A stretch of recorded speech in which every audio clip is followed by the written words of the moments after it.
Good morning students, 8th class. चलो, विज्ञान विषय में फिर से स्वागत है आपका विज्ञान विषय की क्लास में। और बच्चों, आज हम लोग जो है वो आपका 7वां पाठ शुरू करने जा रहे हैं, यानी एक नया पाठ शुरू करने जा रहे हैं। पौधे एवं जंतुओं का संरक्षण। संरक्षण मतलब उनको सेव करना, उनकी लाइफ को सेव करना या उनको बचाना। ठीक है, तो देखते हैं पाठ परिचय। हमने देखा था कि कक्षा 7 में बूजो एवं पहेली ने प्रोफेसर अहमद एवं टीबू के साथ वन भ्रमण किया था, यानी वन में घूमने गए थे। वह अपने सहपाठियों के साथ अपने अनुभव बांटने के लिए बहुत उत्सुक थे। कक्षा के दूसरे सहपाठी भी अपने अपने अनुभव बांटने के लिए अत्यंत उत्सुक थे, क्योंकि उनमें से कुछ भरतपुर अभ्यारण्य भ्रमण करने गए थे। भरतपुर में आपको पता है सरिस्का वन अभ्यारण्य है ना बच्चों, मेन वहाँ गए। कुछ ने कांजीरंगा राष्ट्रीय उद्यान जो असम में है वहाँ विचरण किया। लोक चाऊ वन्य जंतु अभ्यारण्य तथा ग्रेट निकोबार बायोस्फीयर रिजर्व, बृहद निकोबार जैवमंडल संरक्षित क्षेत्र, बाघ संरक्षित क्षेत्र इत्यादि के बारे में सुना है। अब राष्ट्रीय उद्यानों, वन्य जंतु अभ्यारण्यों एवं जैवमंडल संरक्षित क्षेत्रों को बनाने का उद्देश्य क्या है, ये पहली जानना चाह रही है। ठीक है, अब देखो वनोन्मूलन है इसके कारण। अब वन उन्मूलन क्यों है और इसके कारण क्या है, जैसे हमने देखा कि किस तरह से कक्षा 7 में बुजो और पहेली जो है वो प्रोफेसर अहमद और टीबू के साथ में वन भ्रमण करने गए और आपस में डिस्कस कर रहे हैं। ठीक है, तो वनोन्मूलन है इसको एवं इसके कारण। वन उन्मूलन क्या है? हमारी पृथ्वी पर नाना प्रकार के पौधे एवं जंतु पाए जाते हैं। ये मानव जाति के अस्तित्व एवं भली प्रकार से रहने के लिए आवश्यक होते हैं। आज इन जीवों के अस्तित्व के लिए वनोन्मूलन एक बहुत बड़ा खतरा बन गया है। वन उन्मूलन यानी विविध कार्यों या प्रयोजनों के लिए अंधाधुंध वनों की जो कटाई करना, उन्हें हटाना वहाँ से, वो वनोन्मूलन कहलाता है। तो वनोन्मूलन का बहुत बड़ा खतरा है ये हमारी प्रकृति पर, क्योंकि ये जितनी तरह की पॉल्यूशन, प्रदूषण जो है, वो जितनी तरह की असंतुलन है, वो सब वनोन्मूलन के कारण हो रहे हैं। क्योंकि वृक्ष जो है बहुत ज़रूरी है। इसके साथ साथ ही जैव विविधता जो वनों में पाई जाती थी, नाना प्रकार के जो जीव जंतु पाए जाते थे, वो भी तकरीबन जो है वो विलुप्त होने के कगार पे पहुंच गए हैं। जबकि उनमें से कुछ तो विलुप्त भी हो गई हैं प्रजातियां, क्योंकि वन ही उनके घर थे और जब आवास नहीं रहा तो वो जैव विविधता वहाँ से नष्ट होती नजर आ रही है। हम जानते हैं कि वनोन्मूलन का अर्थ है वनों को समाप्त करने पर प्राप्त भूमि का अन्य कार्यों में उपयोग करना। तो ये है वन उन्मूलन, यानी वनों को समाप्त करके और वो भूमि प्राप्त होती है उसका अन्य कार्यों में उपयोग करना। वन्य वृक्षों की कटाई निम्न उद्देश्य से की जाती है। तो देखो बच्चों, ये वनोन्मूलन के कारण है, जो आपको एज ए होमवर्क यहाँ से करने के वनोन्मूलन के क्या कारण है। पहला, कृषि के लिए भूमि प्राप्त करने के लिए हम वन काट देते हैं। दूसरा, घरों एवं कारखानों का निर्माण करने के लिए। तीसरा, फर्नीचर बनाने अथवा लकड़ी का ईंधन के रूप में उपयोग करने। चौथा,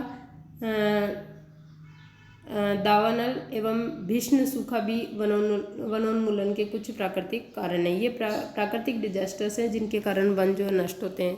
अब क्रियाकलाप 7.1 करेंगे। अपनी सूची में वनोन्मूलन के अन्य कारणों को लिखिए तथा इन्हें प्राकृतिक एवं मानव निर्मित में वर्गीकृत कीजिए।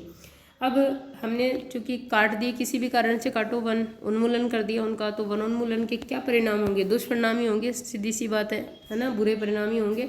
तो पहेलियों बूझों ने वनोन्मूलन के परिणाम याद करने का प्रयास किया। उन्हें स्मरण है कि वनोन्मूलन से पृथ्वी पर ताप एवं प्रदूषण के स्तर में वृद्धि हो रही है, यानी ग्लोबल वार्मिंग बढ़ रही है और प्रदूषण भी बढ़ रहा है। इससे वायुमंडल में कार्बन डाइऑक्साइड का स्तर बढ़ता है, क्योंकि पौधे ही एक ऐसा जीव हैं जो हमारे द्वारा छोड़ी गई कार्बन डाइऑक्साइड को ले लेते हैं बच्चों, और बदले में ऑक्सीजन हमको देते हैं। अब चूंकि वन और वृक्ष आप काट रहे हो, हम काट रहे हैं, सब लोग लगे हुए हैं काटने में, तो क्या होगा?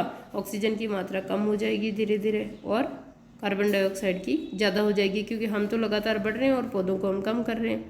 भौम जल स्तर का भी निम्नीकरण हो सकता है। उन्हें पता है कि वनोन्मूलन से प्राकृतिक संतुलन भी प्रभावित होता है। प्रोफेसर अहमद ने उन्हें बताया था कि यदि वृक्षों की इसी प्रकार अनवरत यानी लगातार कटाई चलती रही तो वर्षा एवं भूमि की उर्वरता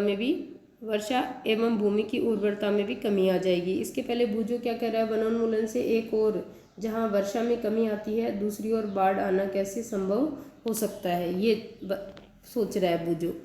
इसके अतिरिक्त बाढ़ तथा सूखे जैसी प्राकृतिक आपदाओं की संभावनाएं बढ़ जाती है। याद कीजिए कि प्रकाश संश्लेषण की क्रिया में पौधों को भोजन बनाने के लिए कार्बन डाइऑक्साइड की आवश्यकता होती है।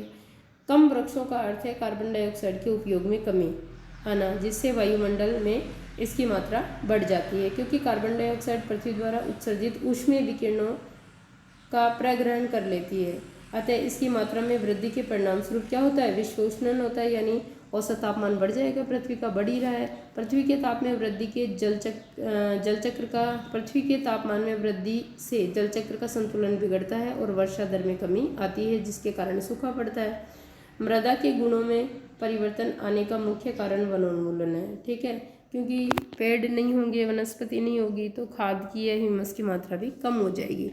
किसी क्षेत्र की मृदा के भौतिक गुणों पर वृक्षारोपण और वनस्पति का प्रभाव पड़ता है। कक्षा 7 का स्मरण कीजिए कि वृक्ष किस प्रकार मृदा अपरदन को रोकते हैं। भूमि पर वृक्षों की कमी होने से मृदा अपरदन अधिक होता है। मृदा अपरदन मतलब जल के साथ, हवा के साथ या अन्य कारणों से ऊपरी परत का बहकर चले जाना, उड़कर चले जाना मिट्टी की। ठीक है, मृदा की ऊपरी परत हटाने से नीचे के कठोर चट्टानें दिखाई देने लगते हैं। इससे मृदा में ह्यूमस की उपजाऊ पदार्थ होता है, ये एक उर्वरक पदार्थ होता है जो अपने आप बनता है। ह्यूमस की कमी हो जाती है तथा इसकी उर्वरता भी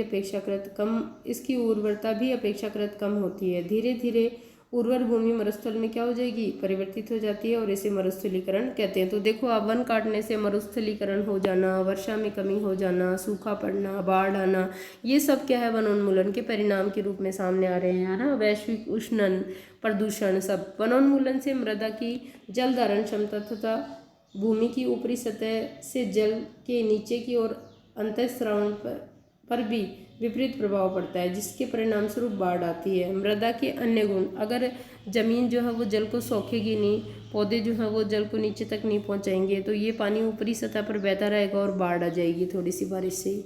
मृदा के अन्य गुण जैसे पोषक तत्व, गठन इत्यादि भी वनोन्मूलन के कारण प्रभावित होते हैं। हमने कक्षा 7 में पढ़ा था कि वनों से हमें अनेक उत्पाद प्राप्त होते हैं। इन उत्पादों की सूची बनाइए। जैसे मैंने आपको पहले बता दिया था, गोंद है, रेजिन है, लकड़ी है, लुगदी है कागज़ की, है ना। यदि हम फल हैं और कई तरह की विभिन्न प्रकार की जड़ी बूटियां हैं, यदि हम वृक्षों की निरंतर कटाई करते रहे तो क्या हमें इन उत्पादों की कमी का सामना करना पड़ेगा? बिल्कुल करना पड़ेगा। जब आप वन नष्ट कर दोगे तो विविध प्रकार की जैव विविधता नष्ट हो जाएगी। इसके साथ कई सारी जड़ी बूटियाँ और वृक्ष हमको वनों से मिलते हैं। गोंद, रेजिन, लकड़ी, रबड़, ये सब वनों के उत्पाद हैं। ये भी सब धीरे धीरे जो है वो बंद हो जाएंगे जब वन उन्मूलन के केवल दुष्परिणाम हैं। इसीलिए हमें वनों की कटाई नहीं करनी चाहिए, अधिक से अधिक वृक्ष लगाना चाहिए। तो आज आपको यहाँ से होमवर्क में जो है वो वनोन्मूलन के कारण और वनोन्मूलन के दुष्परिणाम, ये दोनों प्रश्न करने हैं बच्चों। ठीक है, और आगे पार्ट ये आते भी हैं आपके प्रश्न, वनोन्मूलन के कारण भी पूछते हैं और वनोन्मूलन से होने वाली हानियाँ या उसके दुष्परिणाम भी पूछे जाते हैं। तो दोनों ही प्रश्न आपको होमवर्क में करने हैं इस वीडियो से, और कल के वीडियो से आगे बढ़ाएंगे इस पार्ट को हम लोगों के स्टूडेंट्स।